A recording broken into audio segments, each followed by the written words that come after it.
Hello everyone, নমস্কার সবাইকে। Welcome back to my channel Mridul. কেমন আছেন সবাই? আশা করছি অনেক ভালো আছেন। আজকে আমি রান্না করছি বরবটি, আলু, টমেটো দিয়ে রান্না করব এটা। আর এর জন্য প্রথমে বরবটি থেকে সিদ্ধে বসিয়ে দিলাম।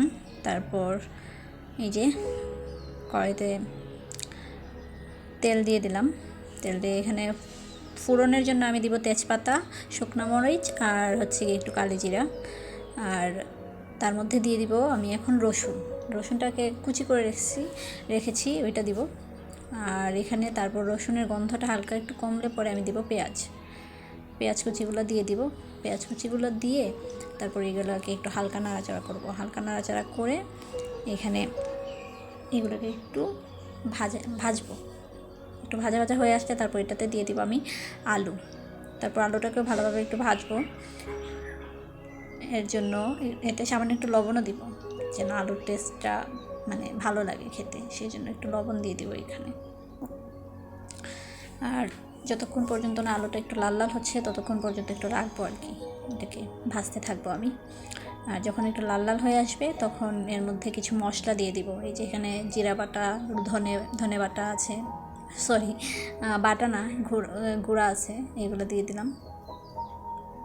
আর তারপর এগুলো ভালোভাবে এটাতে মিক্সড করব। মিক্সড করে তারপর এর মধ্যে একটু জল দিয়ে দিব। জল দিয়ে এগুলোকে একটু কষাবো।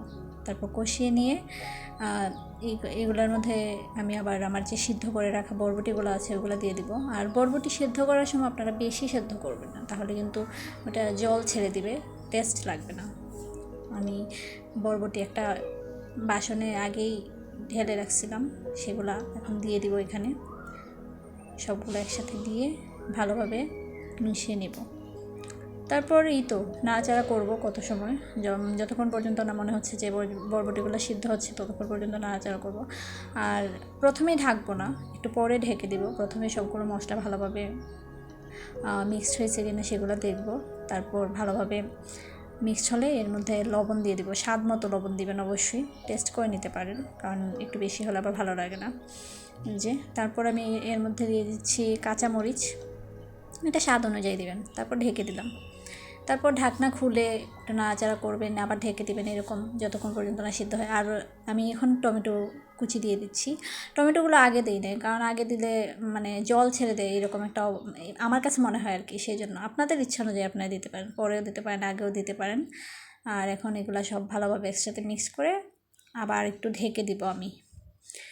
আর সিদ্ধ অবশ্য হয়ে আসছে, আমি ঢেকে দিয়েছিলাম, এটা আর দেখাইনি আপনাদেরকে। তারপরে এটা যখন হয়ে আসবে তখন এর মধ্যে গরম মশলার গুঁড়া দিয়ে দিব। গরম মশলার গুঁড়া ছাড়া ভালো লাগে না। পাশেই থাকুন, আরও নতুন ভিডিও আসছে, সাবস্ক্রাইব করবেন।